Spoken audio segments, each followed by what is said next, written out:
রব্বুল আলামিন বলেন, এতগুলো ভাষার মধ্যে থেকে সবচাইতে সেরা ভাষা আরবি ভাষায় আমি কোরআন নাজিল করে কোরআনের মর্যাদা আরেক ধাপ বাড়িয়ে দিলাম।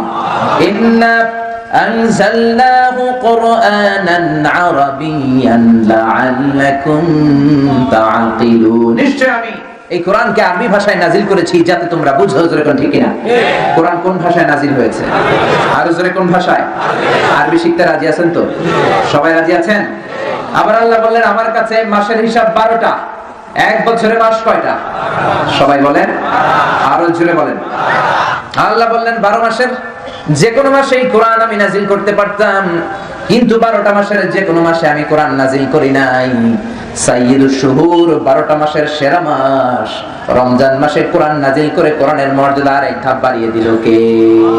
শাহরু রমাদানাল্লাযী উনজিলা ফীহিল কুরআন।